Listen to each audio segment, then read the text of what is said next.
It's nice to see so many people from areas that don't have emerald ash borer yet. It's a lot of lessons to be learned. I'm still learning them. The process never ends.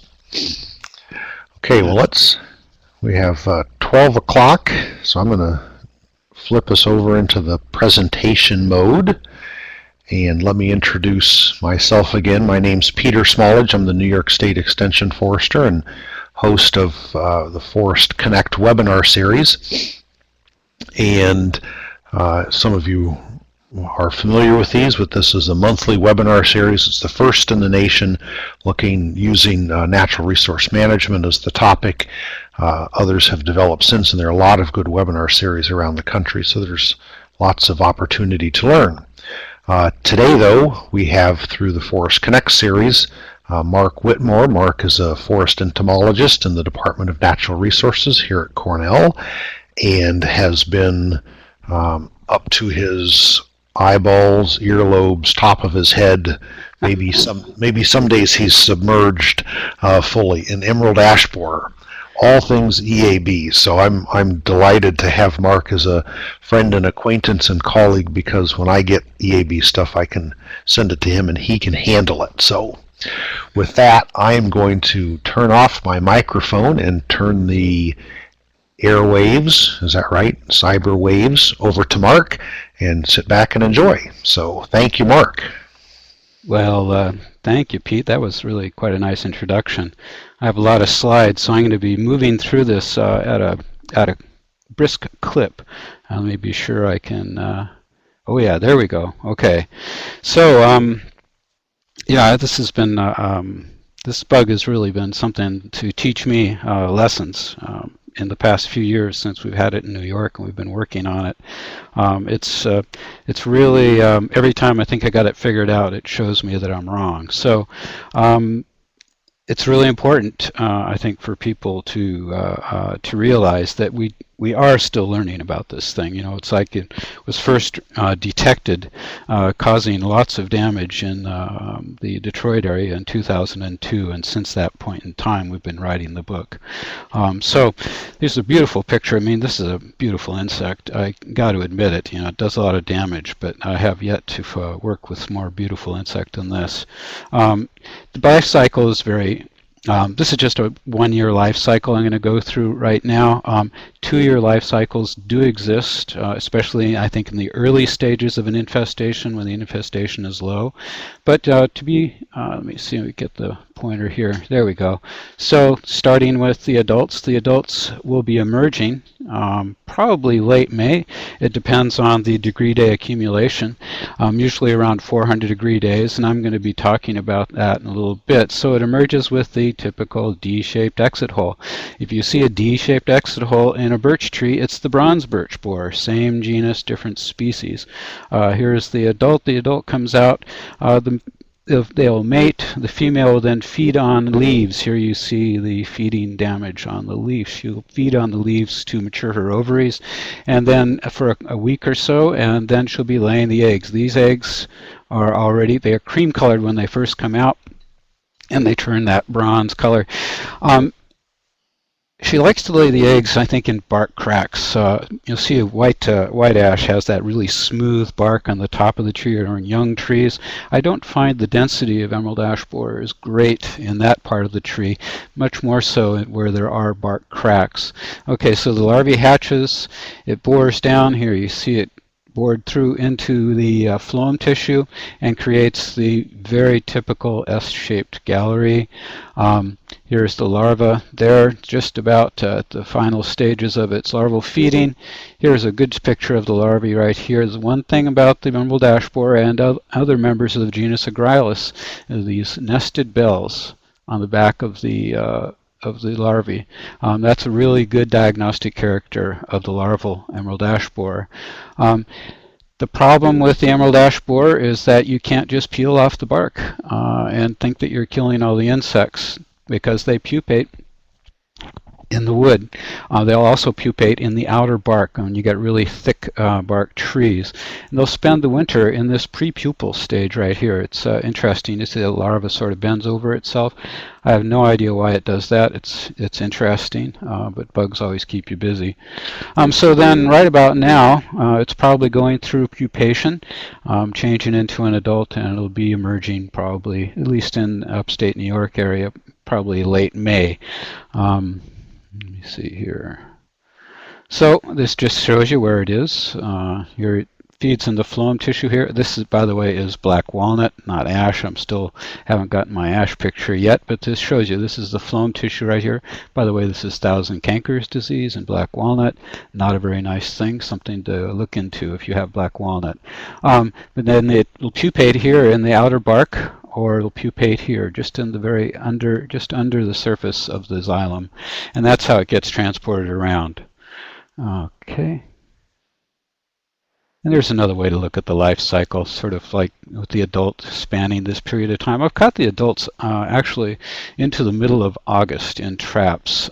So they'll be laying eggs all through that time. And oftentimes, when you find them in the early stages of infestation, you'll get all different sizes of larvae at the same time. This is probably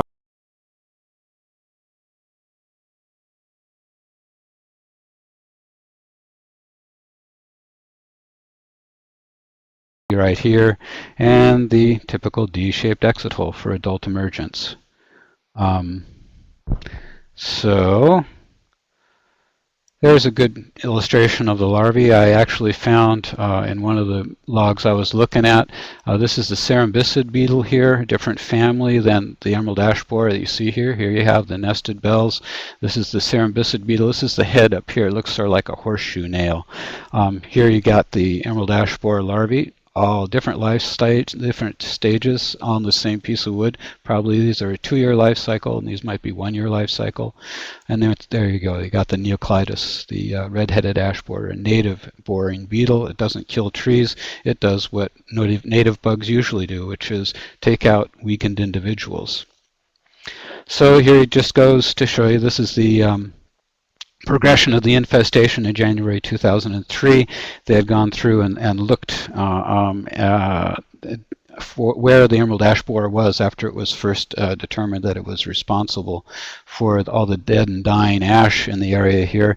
And so it was pretty widespread by the time they initially identified the emerald ash borer, figuring that it probably had started somewhere in the Detroit area around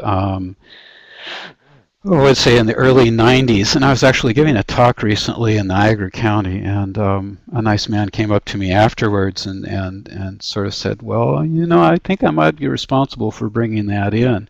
And I asked him, well what's tell me the story.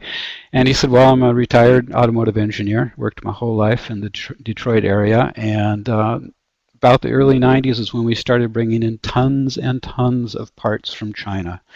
And of course, those heavy automotive parts are probably packed in wood, and you can catch the story from that point in time. So this is where it is now. It's pretty widespread all the way from up here, Montreal, Minneapolis, St. Paul, down here in southern Missouri, Tennessee that just got down there, and the Virginia, Northern Virginia, Maryland area. It's pretty widespread, but I think it's really important for people to realize that when you look at the overall distribution of ash, the area that is currently infested is actually quite small. You see in this photo, in this slide, all the ash distributed around the United States. I'm particularly concerned in these areas here where ash is actually probably the only tree in these small little desert-like stream areas, and it could have a really big impact there. But you know, when you think about what's going on right now, overall, okay, so there's 6,000 detections in the United States. Ash occupies 4 million square kilometers. The area still in quarantine is only 18% of that area. And if you look at it even more carefully, you see the areas that have infestation, like in Illinois. A lot of Illinois is not currently infested. So if you look at it that way, the counties that are in quarantine represent only 9% of the total area. Then when you consider the counties in quarantine, we have many in the state that are in quarantine that have absolutely no emerald ash borer in them. So I think that this 9% number is actually much lower, and probably 4% or less of the total area in the United States is currently infested. And that's an important thing to remember, because we are at just the beginning of this thing, and we're still learning a lot, and now is the time to really put in the effort, because if we don't, it's going to be, it's bad news. 2011 was an interesting year. 65,000 of those purple traps were up. I'm sure everybody's seen them. No new states were detected. 56 new county records were made. 2 were from the grid survey out there. 33 were from high-risk sites, which is really good. I think that we're really beginning to understand where we're finding this thing, like in campgrounds, where people are bringing firewood. And outreach is working. 21 were from public reports. I think that's really a significant figure also, because people with their eyes open are really important, I think, in the future detections as funding for the Emerald Ash Borer project gets cut, and it is being cut. Here, this is an interesting map produced by the Forest Service people out there in Fort Collins, Colorado, looking at the emerald ash borer risk, and they looked at a number of different characters here, like emerald ash borer likelihood of detection, detection uncertainty, ash species distribution, campground locations. And this is a significant map, because if you look, of course, at New York, we're all nice and bright and red.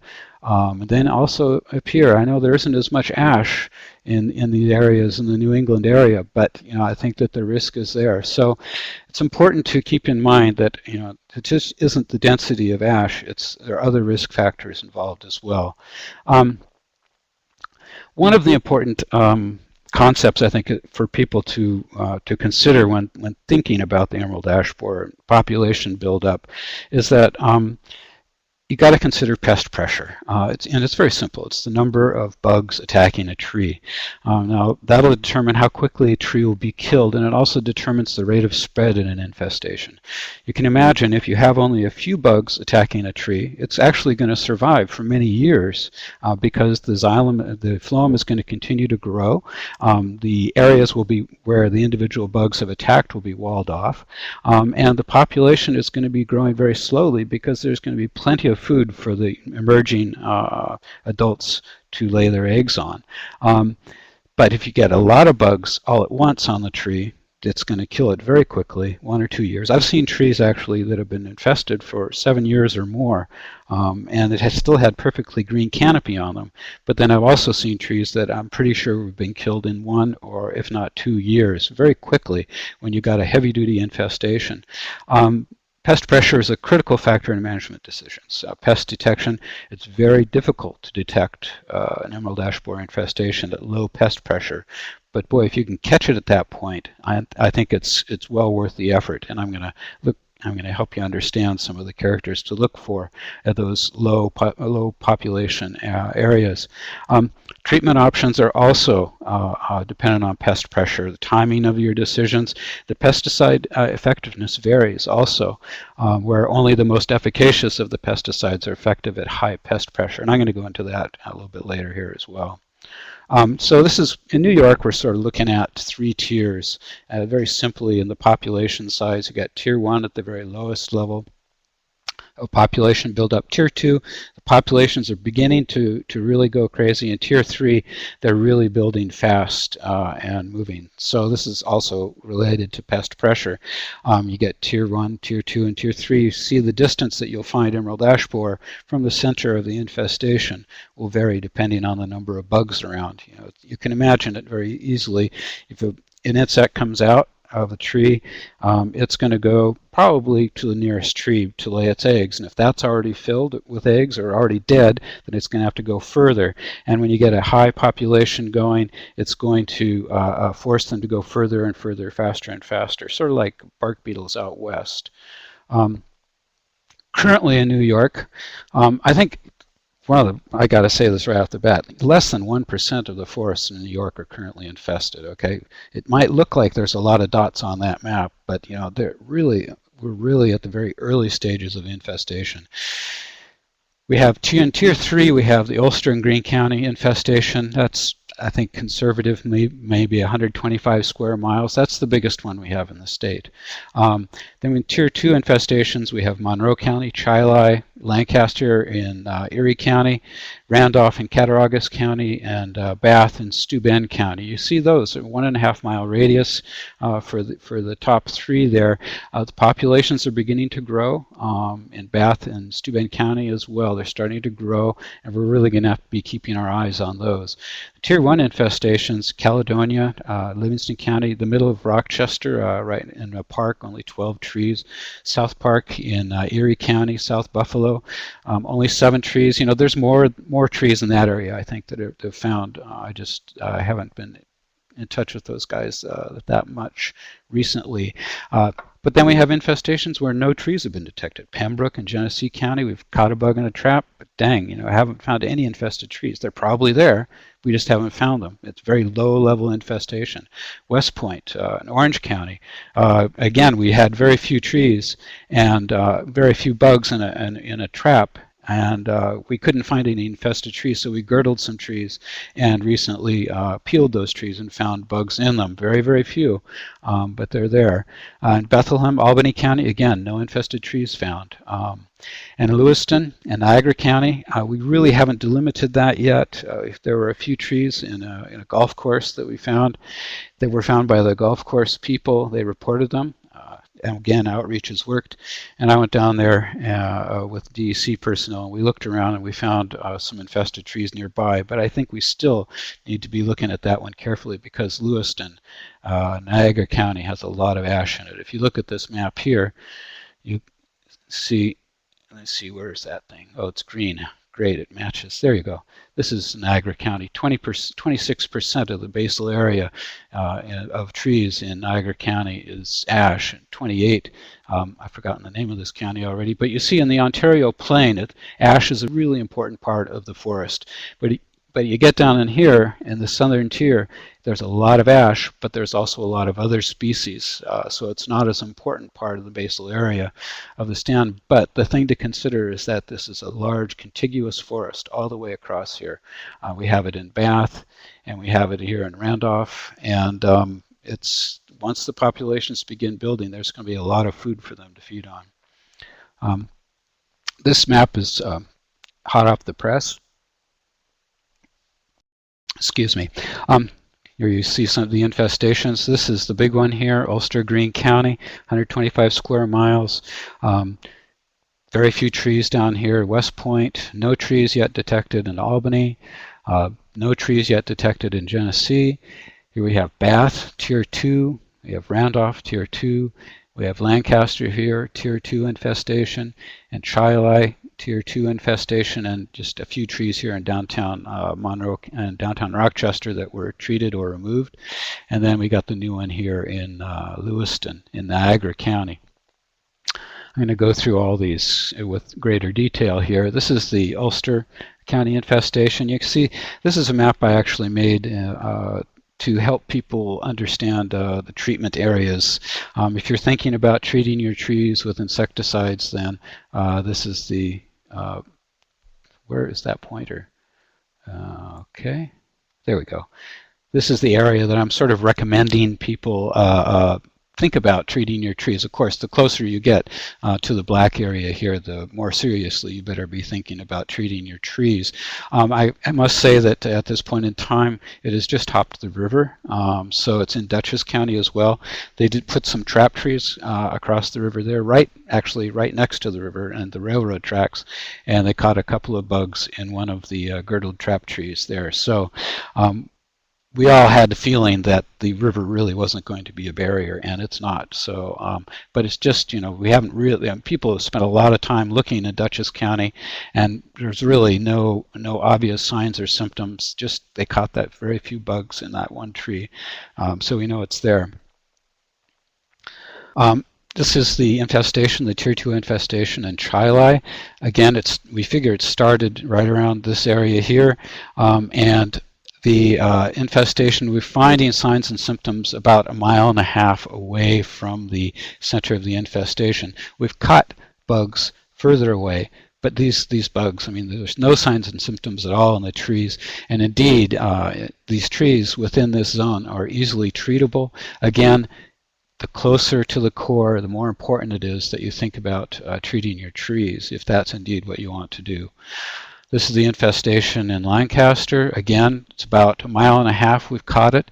The interesting thing here is that this area right here is immediately adjacent to about 1,000-acre swamp that's about 100% ash in composition. Very difficult to get into and work. We're going to see a significant population buildup when it gets going in that area. Here are the other infestations. This is the new one up in Lancaster here. We don't even have a map of that one yet. And here's one in West Seneca. This one, actually, I'm very proud to say I found that one just driving by on the road, going the speed limit, of course, but noticing that woodpeckers have been working on the trees. And here's the one down in South Park. Here is the Randolph infestation. Again, we've found bugs in traps out here, but really the area where the signs and symptoms are most noticeable are within this core area here.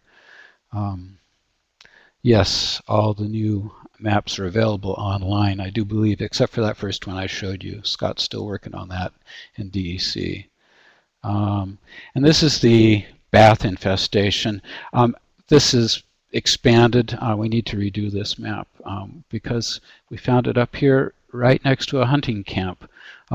There's a lot of dead trees in this area here, and then we've also found it along a road right here. So it's sort of skipping around. I don't understand exactly what's going on because there's a lot of ash in between these spots and around these spots that are uninfested. But you know, like I said, we have a lot to learn with this bug. So again, sort of to recap the infestations, I got to point out also that this infestation in Mallorytown, Ontario, is very few trees. It's about 1 mile from the St. Lawrence River. We'll have to keep our eyes on that to see how fast that is expanding. And then there's one here in Welland, Ontario. And then here we have Lewiston. So, you know, really the Ontario Plain, where we got all that concentration of ash, is where we have a lot of little infestations going right here. There's Bath and then Randolph, and these are the ones that are in the southern tier where we have the contiguous forest. And then we have here the Ulster County, the big one. So this is one that there's a lot of work going into it right now. They're actively trying to keep the population spread down to a minimum, and I'll describe how they're doing that. This is a way to think about what's going on. Just, okay, when is the emerald ash borer going to be out? It starts at about 400 degree days. This is actually the map today, and if you want to go to this website, you can look at this map yourself and keep track of what's going on. The Northeast Regional Climate Center here at Cornell put together this great resource for people interested in the emerald ash borer. You can see that here we are in the banana belt of the Finger Lakes, a lot warmer temperatures here, and also a lot warmer here in southern Buffalo, and then down here in the Hudson Valley. That's where we're going to see them coming out first. There's a graphic representation. Here you got South Buffalo right here. It's the most right now. This is just the last couple of days it's really gotten going. Caledonia, this is Saugerties down in the Hudson Valley. It's really coming up fast.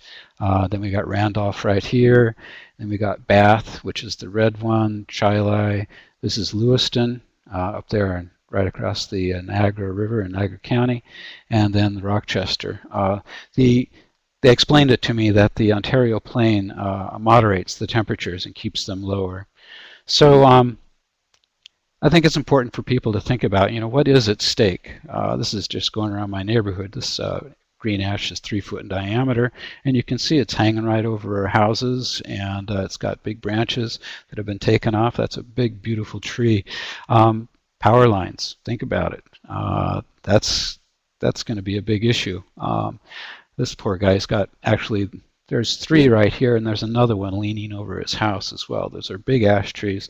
Going to be really expensive to deal with those. Again, this is a neighbor across the street from me. 4 big, beautiful ash trees in her backyard. And this one, oh boy, that's going to be a bugger to get down.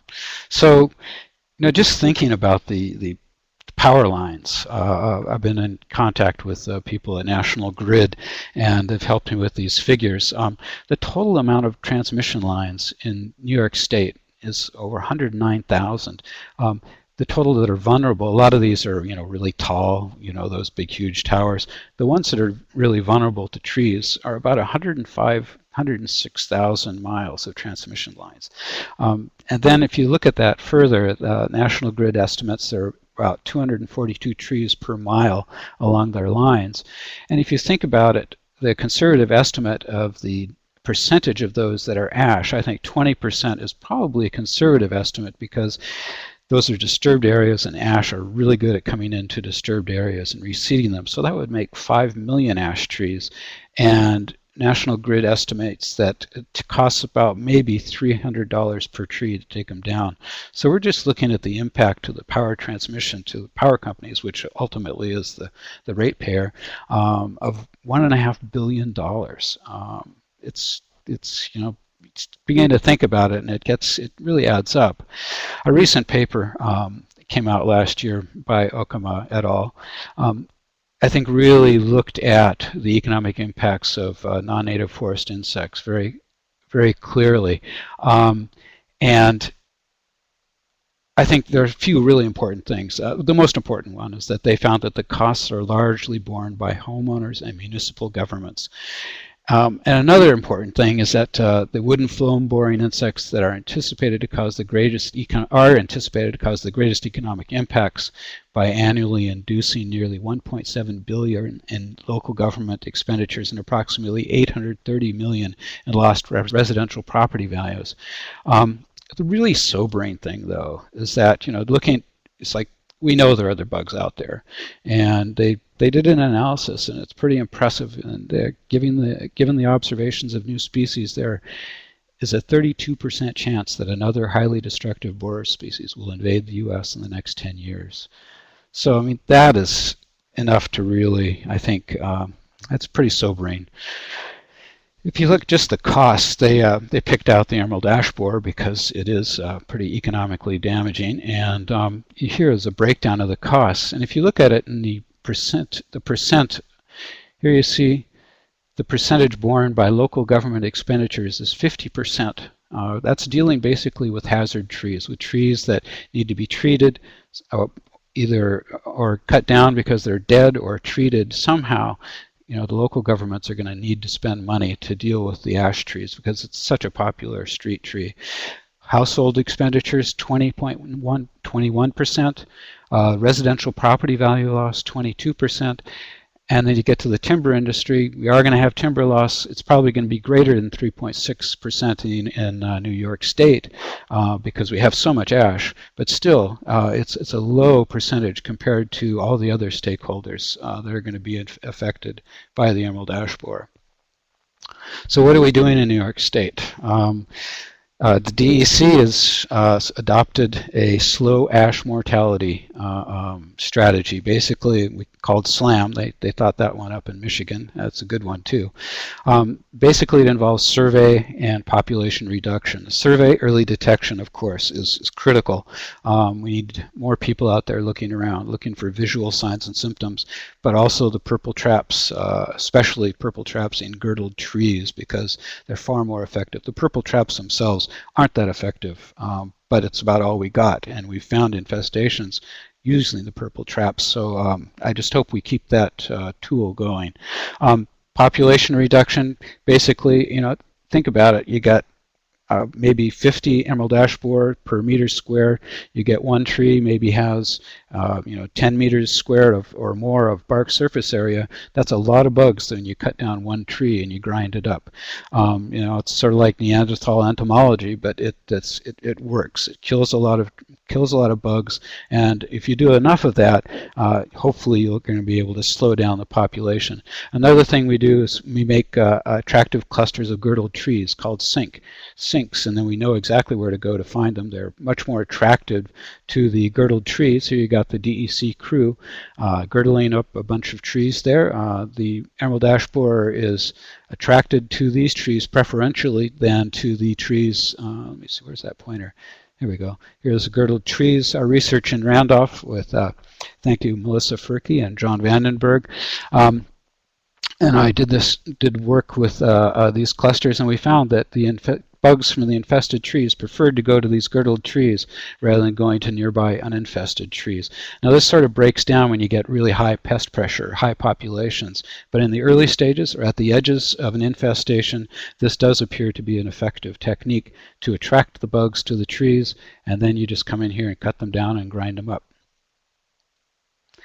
This is what we did in Chilai in Monroe County. It was actually when we first found it, it was in about a 40-acre woodlot that was heavily stocked with ash, very small-sized, pole-sized ash.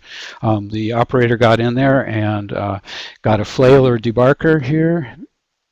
Right here, flail or debarker, take off the bark, make clean chips, put it in the chipper, and then there's a truck right there.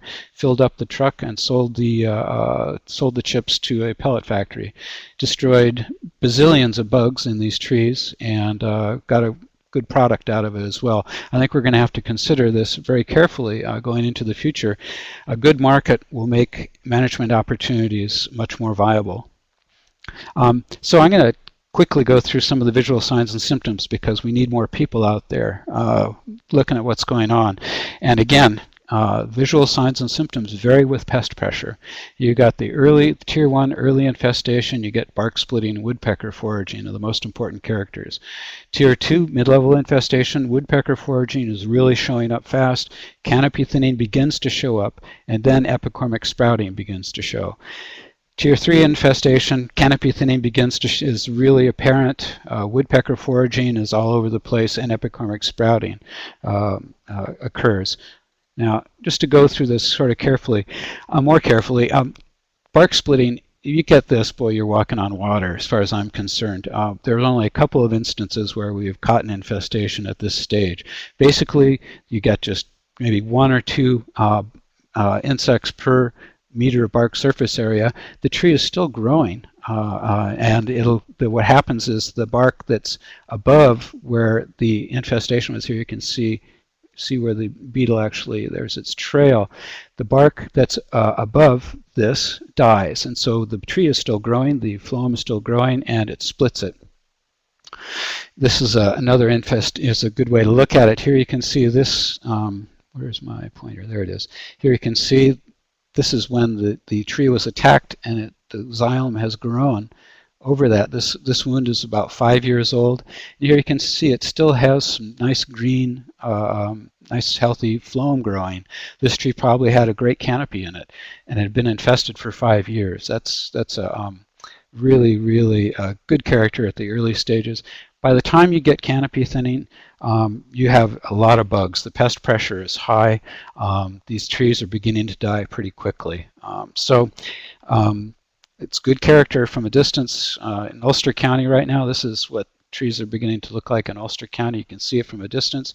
And it's not the fact that there are less leaflets, it's the fact that the leaflets that come out are smaller in size because they don't have the photosynthetic resources to expand the leaves to their full complement, to their full size. This is Monroe County here in Chilai.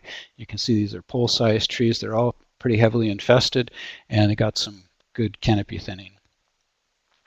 Here's epicormic sprouting. Epicormic sprouting is good in urban areas where there is no woodpecker foraging because the tissue distal to basically the epicormic sprouts are responsible by the tree to put out branches below the point where the tree has been killed by the emerald ash borer. You see the leaflet size is low in here. You got really healthy epicormic sprouts. Green ash loves to do these large sprouts. White ash sort of puts out these wimpy sprouts, but you know, the thing about white ash here is that you can already see right up in here, there's some woodpecker foraging. Woodpeckers, I think, are really my most favorite character for finding infestations. The key to recognizing woodpecker foraging on emerald ash borer is basically fresh bark flaking. It's really easy to see when the tree is wet, and one of the things we're blessed with in New York State is a lot of wetness. You look for holes where the woodpecker is found to prey. You see that the bark, it looks brownish when it when it's flaked off, and you see a little dark spot in there. Look for those fresh pecks, the brownish color, not the gray, which is the normal color of bark. As it oxidizes, it turns gray. So when you have emerald ash borer, there's going to be a lot of brown and not very much gray, because they usually will kill a tree much more quickly than it takes the bark to turn gray. Also, look how deep the foraging is. Are they foraging deep in the wood or remaining in the bark? Are they foraging in soundwood or punky rottenwood? And then look at the pattern of the foraging also. Dispersed in a checkerboard manner means there's bugs all over the tree, which is what is the case with the emerald ash borer.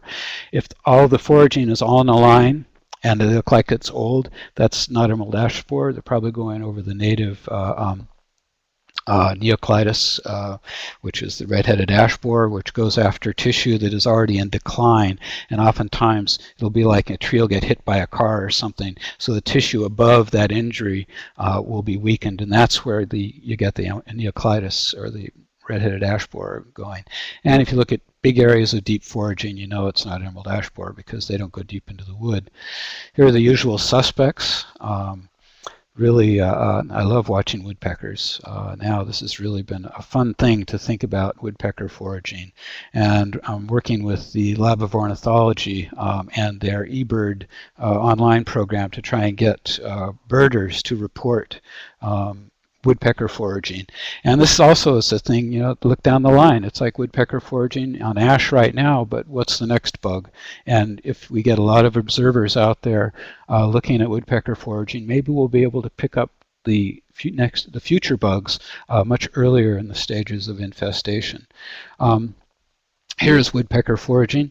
Here you can see the nice brown color to the bark here, and this is where the woodpeckers reached in and grabbed up a nice fat emerald ash borer. Here you see this is an old bark flake right here. There's no indication that the woodpecker has gone in there and grabbed anything out, but here you see where it's gone in, flaked off the bark, and gone in and grabbed something. So this is classic woodpecker forage on emerald ash borer. And here you see the checkerboard pattern all over the tree. And here you see the emerald ash borer was very, very dense in these areas. Interestingly enough, this sort of shows you where the emerald ash borer is in a tree, and intellectually, just thinking about the distribution of emerald ash borer in a tree, the woodpeckers give you a really good idea. I've done a lot of peeling on bark, and the woodpeckers, they show you where the heck the bugs are, and where there's no woodpeckering, no woodpecker foraging, there usually aren't bugs. So why the emerald ash borer is distributed in this tree this way, I can't really say. Again, here you can see just that little bit in there. That's the emerald ash borer. You can see it's already, the crown is going through canopy decline. Here you go. Just more foraging on those trees. So woodpeckers, they are really one of the best techniques for finding infestations. This is in Ulster County here. These trees, actually, I went by these trees when we first detected it in the area, and there was absolutely no indication at all that there were emerald ash borers there. And I went back in fall, as you can see by the color of the leaves, and these trees were just ripped apart. It shows you that there are a lot of bugs at the same age in those trees. And those trees are probably dying very quickly, 1 or 2 years maybe. This is foraging on elm trees, just thought I'd put that in for fun. And then foraging on pine trees. As you can see, I guess I'm getting sort of distracted by woodpecker foraging and what they're eating and how they're doing it. It's sort of fun. I like this picture because this tree has been ripped apart by a pileated woodpecker. You can see how it's going after the wood borers deep in the wood. There's the pileated, and there's the typical pileated foraging. And there's what's eating. These cerambycid round-headed borers are coming out of this tree. That's a sugar maple. So anyway, the natural control of insect populations, two things: host tree resistance and biological control. Both of those things we don't have right now. We're trying to do biological control, classical biological control, for an exploration. It's a complex process, takes a lot of time, but it's something we just got to start doing right now, because now is better than never. And the native biological control, switching of parasitoids and predators from native hosts to the emerald ash borer has occurred. They found a couple candidates, this one in particular, and we just need to figure out where they came from and maybe how we can augment those populations. The parasitoids that we have from China are being introduced. This is Oobius agrilli. It's an egg parasitoid. There's a nice fresh egg that's oviposited into. Then there are larval parasitoids, Testrasticus and Spathius. They oviposit through the bark into the larvae. There's another one here, Spathius gallinii, that looks to be really good. They're working on it right now in Delaware. Hopefully we'll get EPA approval.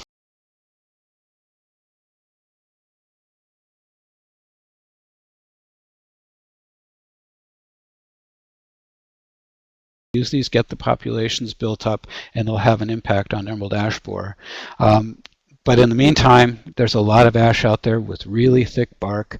These guys or gals oviposit through the bark into the larvae, and you know that there's a lot of larvae that are just totally inaccessible by them. So it's like we'll probably have to wait until the trees get smaller, the bark gets thinner, and then they'll have much more effective biocontrol.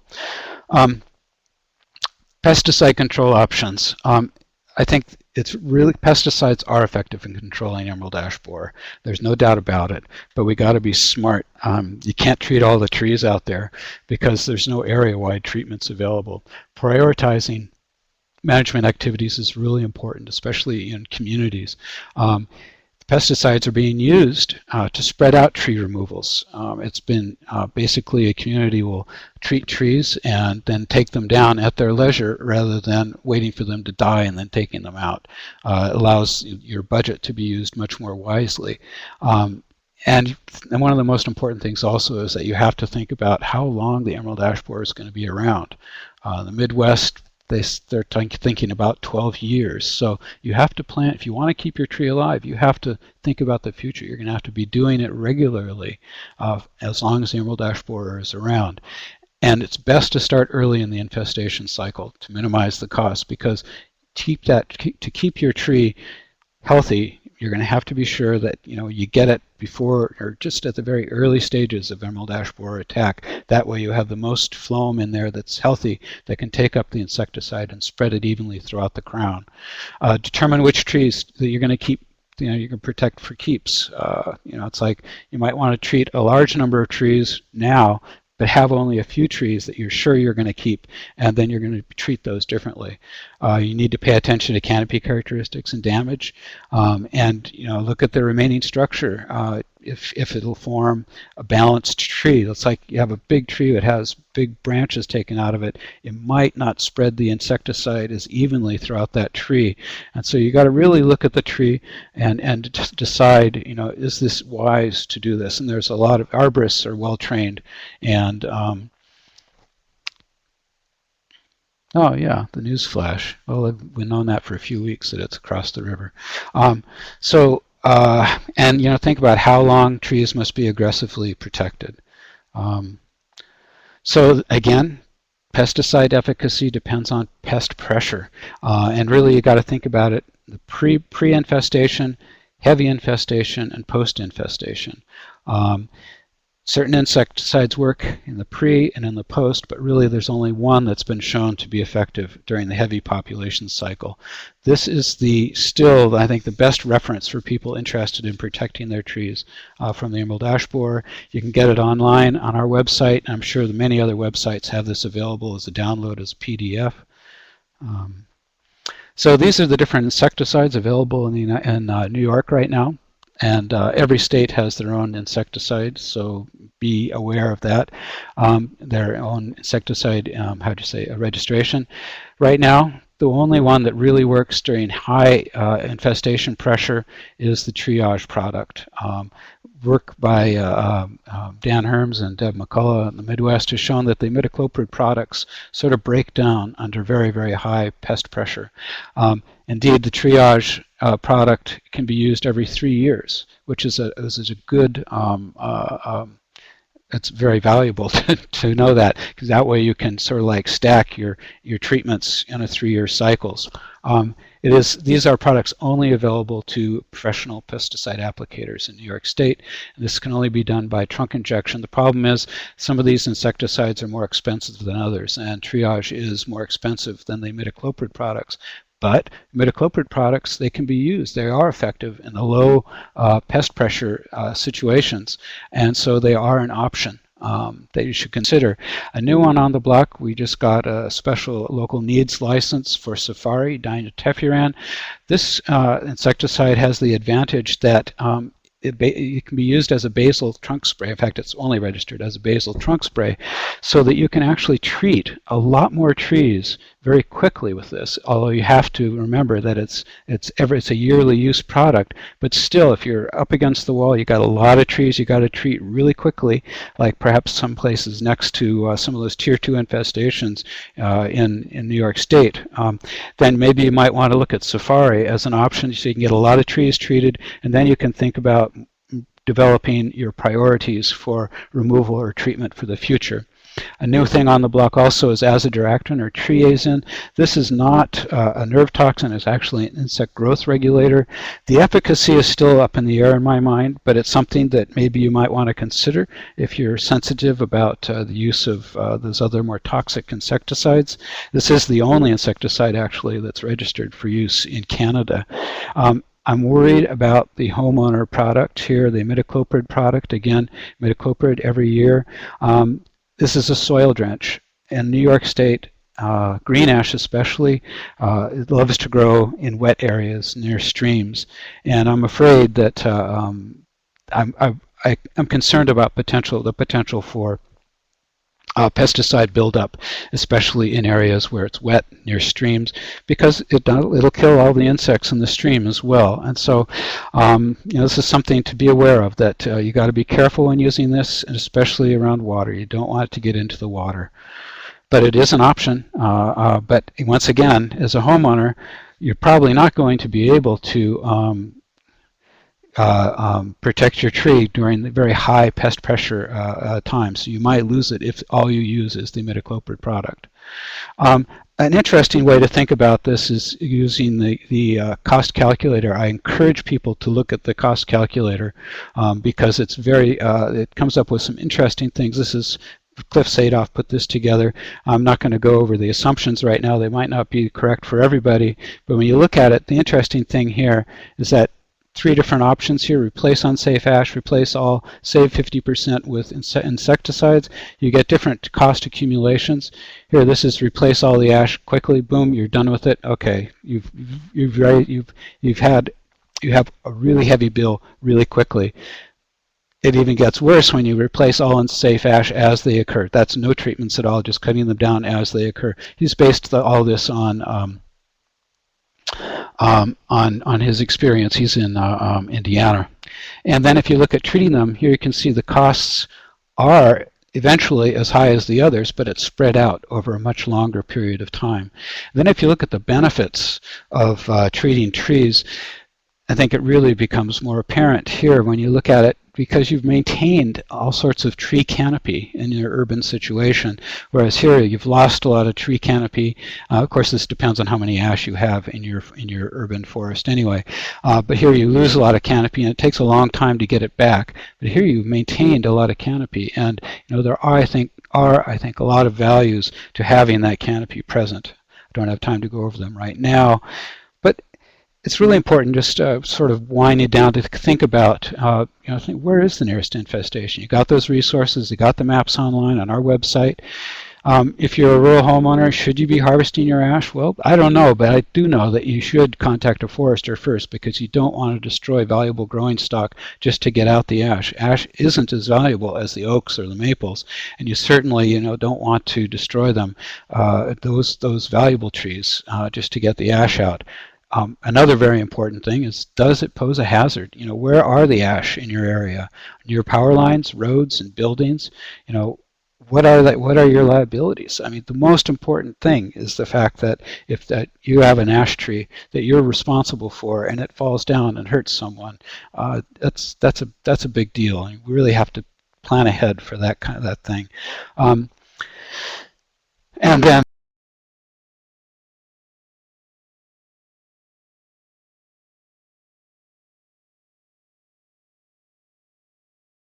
calculator, there's a reference to it on our website, and it'll also send you to the Indiana, the Purdue website. Um, And one of the things that I've been advocating for a while now, as many people know, it's about every other word out of my mouth, is the creation of local EAB task forces. I mean, we're 4 of them up and running now in the areas, I think, where we have the most important infestations. I think it's really important for municipalities to cooperate at this time when we're faced with diminishing resources for working with this insect. It's like you got to identify priorities, identify resources, and cooperate in obtaining resources, and also having this I think is really important, having a place for reliable information transfer. There's all of a sudden lots of experts out there that are popping up that know all about emerald ash borer, but it's really important, I think, to have reliable information, and a place for volunteers to go. I think that there's a lot of people that want to get involved and do things, and we've got to have a place for them to go. It minimizes economic impacts through intermunicipal cooperation. It's like the people in Buffalo have had experience with this. There was a big ice storm a few years ago, and they had to deal with a lot of material. And they have they had a bunch of marshalling yards set up, and they had to deal with a lot of material really quickly. So this is something that I think we really need to begin thinking about on a community-wide basis. What can you do? I think it's really important to remember that less than 1% of New York's forests are currently infested with EAB, and that now is the time to get busy. Now is the time to act, because if we don't act, this thing could really get out of hand quickly. We need to slow the spread. We need time for people to plan, and the more planning, the better. The more planning, the better off everybody's going to be in mitigating the economic impacts. And I'm touting my first detector program. We're rolling out a program set up to train people to be effective detectors of emerald ash borer, really looking at the signs and symptoms, and hopefully getting people set up to work with the task forces. It'd be a resource for the task forces. And then, of course, remember that resources are available at Cornell Cooperative Extension and DEC. Well, there we go. There's one of my favorite cartoons, and just points out the fact that firewood really is an important thing to pay attention to now, if not in the future. With the hopefully they won't occur, but the future bugs that come in, again, it's going to be firewood that we're really going to have to watch, and just, I think, train ourselves. We got to stop moving firewood around to save our forests. There's David Kappert's famous photograph, and I got to thank all of the sponsors: APHIS, USDA, APHIS, PPQ, the Forest Service, DEC, and of course Cornell University for putting up with me. And there's my parting sunset. So let me see. Okay, questions. Great, Mark. Thank you. Let me orient people here. So the chat pod is up. So please take a minute to to type in your questions. There's also a link to the exit survey. I'm going to bring Mark's presentation up and position that so that you can see his contact information. Got to go back one. There you go. Nice sunset. There, right, we got it. All right. Oh, there we are. So, Mark, that was a great job. Thanks. Mark's given several EAB presentations on the webinar series, and they're always good, and this was really good. So, thank you for that. So, there are some questions that have come in. You had talked about I just wanted to follow up. Melissa had asked about the cost calculator. When you say that's on the Cornell website, that's the NYIS.info? Yes. Yeah, it's I have a pointer to the Purdue website that actually houses the program. I encourage people to go there and play around with that program. It really, I think, helps to understand different management options, and which is not an easy thing to do when you consider the time span that you're going to be working with emerald ash borer. So let me see. Let me look at more of these questions down here. No, they have not found an attractant to put in a trap. Boy, those traps would be worth gold if we had an attractant that really was effective. We're playing around. They've been playing around with volatiles that mimic the volatiles emitted by an ash tree, but still, it's just not very effective. Is there any evidence of trees with natural resistance? Yes. There are trees, of course. The Chinese trees are resistant, and there actually has been some recent indications that blue ash might be partially resistant.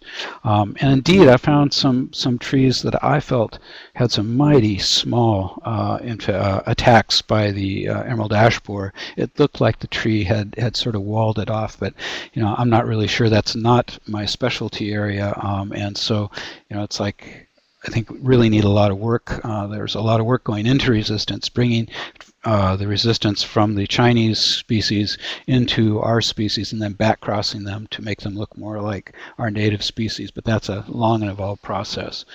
Okay, let me see.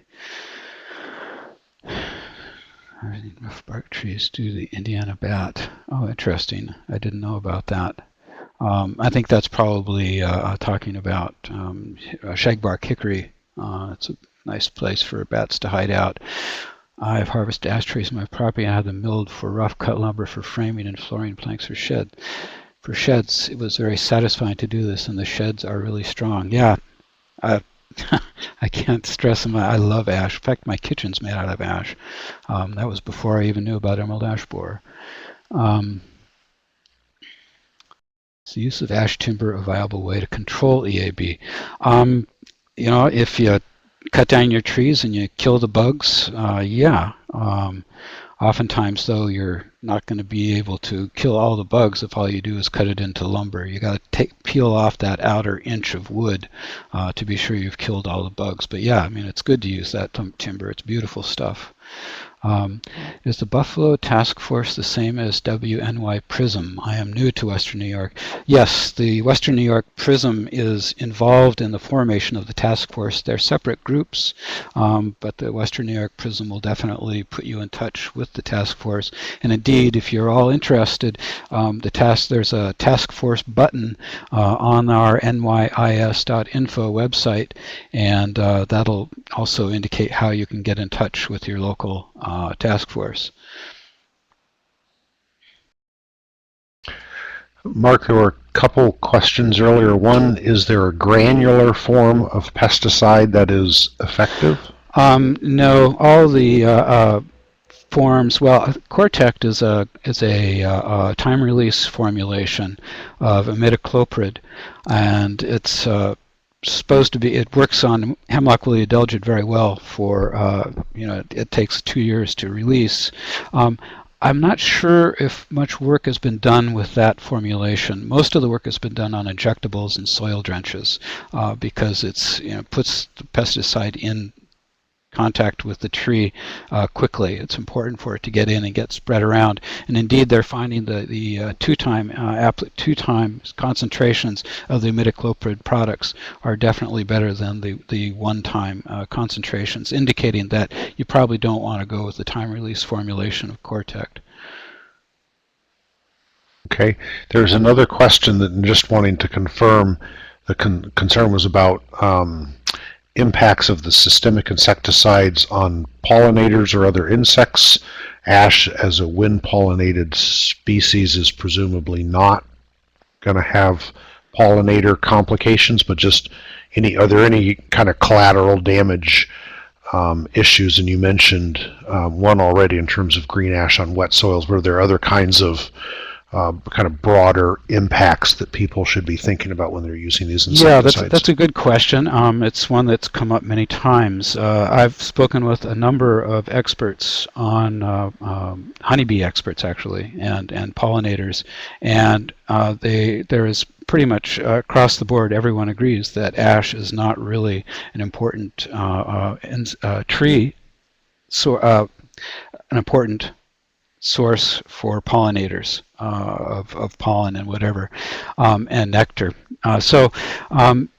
Collateral damage beyond that, it's like it's going to kill the bugs as soon as they start feeding in the phloem, and so the potential damage to woodpeckers is their woodpeckers aren't going to bother because there's no bugs big enough to eat. Yes, it probably will hurt other insects that are feeding on the foliage. And that is a potential problem. Interestingly enough, work by Deb McCullough on using emamectin benzoate shows that the concentration in the foliage decreases really quickly after the first year. So you have 2 years after that will have still effective concentrations in the bark itself, but they won't be in the leaves. So. Okay, so if people still have more questions about that, please ask them, but let me see if I can catch some of the others. I believe you spoke of planning as much as 12 years in advance of potential infestation. I assume that you would not want to chemically treat trees this far in advance, as chemical treatment only tends to work for 2 or 3 years. Yes, I mean, okay, I think the numbers there are confusing. Basically, if there's no bugs around, my dog could protect your tree, and so it's really important to pay attention to where the infestations are, and that's why I put those maps up on our website. I created those maps so that if you're not anywhere near these infestations, you don't even need to consider treating your trees. Now, I didn't speak of planning as much as 12 years in advance.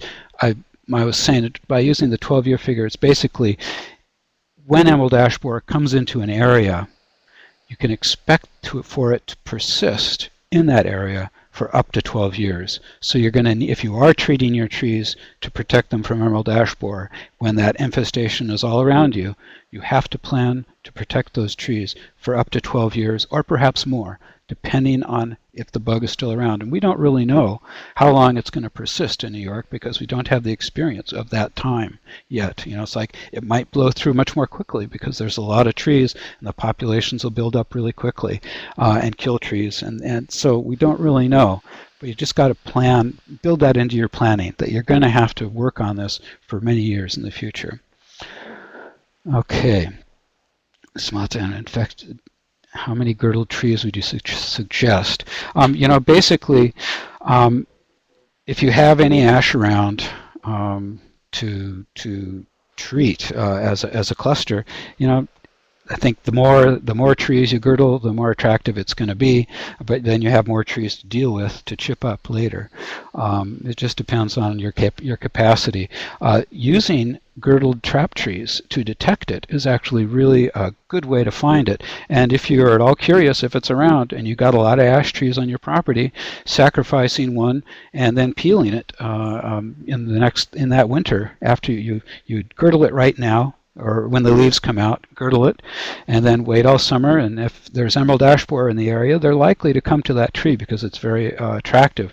Then you can go out and cut the tree down in the wintertime and peel it at your leisure, and see if there's any emerald ash borer in it. Peeling is not, the easiest thing to do, and trees are big, so don't girdle big trees, maybe small trees, but that'll give you a really good indicator if it's in your neighborhood. Okay, detection of emerald ash borer. Yes, the sampling method by Real is really good. In an urban setting, I think I would recommend it very highly. Most of the ash around here are in rural settings, and so detection using the branch sampling technique really it doesn't work with a lot of white ash around. You'd have to have really big pole pruners to get up into there. No, there's no real concern of woodpeckers feeding on insecticide-killed borers because once the insect gets into the phloem of the tree, it's going to eat the phloem and it's going to die when it's really small. And woodpeckers don't go after really small food. I've seen that time and time again where they start working on a tree only after the bugs have gotten really big and to later instars. It starts to show up on trees that I know have become infested. It begins to show up. If the tree's infested like in June or July, woodpeckers won't start feeding on the bugs in that tree until maybe October or November when the bugs are really big. So no, I don't think there is a concern of insecticide damage to woodpeckers. Can I talk about the branch sampling protocol? Yes, it works really well in urban situations, and it's been shown to work very well. I suggest reading the paper. We don't really have time to get into a lot of it here. Peter, are there any more questions? I think you've hit all of them. Is the branch sampling protocol paper by Rael, is that linked from the NYIS? I would hope so. If not, I will get on it and be sure that it is shortly. Okay, good. I don't see. I guess there's one question about a copy of the slides. Can you save the PowerPoint as a PDF? There are many of my presentations available as PDFs on NYIS right now. So people can get that stuff. Oh no, I would also like, just as a final thing, there was something that came up in the newspaper recently in Rochester. I just wanted to clarify. There was a number of infestations in Pittsford and nearby areas that were reported by some people that got reported, and they were later shown to be not to be emerald ash borer. So I think it's really important for people, and especially in the Rochester area, to realize there's really only one center of the infestation. That's down there in Chili, right near Scottsville. That the other infestations, they don't exist except for the one right near the Upper Falls, and those trees were treated or taken out. I think that's probably really, really small population in that area at all. So they still have time, and don't panic. Okay. Good. Well, Mark, I think you've covered all the questions. It was a great presentation. I appreciate that. I'll be able to capture this webinar and post the link if people want to watch it again, they're able to, or you can come back at 7 p.m. tonight and Mark will be giving, I suspect, very much the same presentation. So I can't help that. Okay. Same side. All right. But basically similar. Oh, right. It won't be verbatim, but quite similar. Anyway, hold it. There was a question. Oh wait. So Kelly has a question that we missed.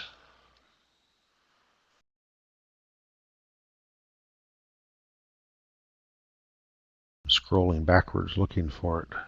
Okay, Kelly wants to know why the EAB prefers the girdled trees over uninfested, healthy trees. Boy, if I knew that, I'd be a millionaire. Obviously there's some change that happens to the chemistry of the tree, and the volatiles that are emitted are different from those of a normal healthy tree. And this is something that I think forest entomologists have been wondering about, in fact entomologists in general, ever since time immemorial. Is basically, why do bugs prefer one tree over another one? Two same species, one right next to another, one will be infested, the other is not. The question is why? There's something about it that signals that tree is usually, it's like, especially with native insects, it's weakened. And the native insects, they go for the weakened ones, and they actually perform a really great service, I think, to the population of trees in general. They take out trees, they take trees out that are weak, that are not good for that site, and so they're no longer reproducing, and basically strengthens the genome, much as the case with lions chasing after herds of antelope.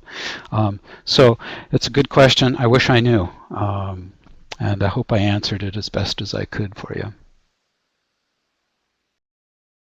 Very good.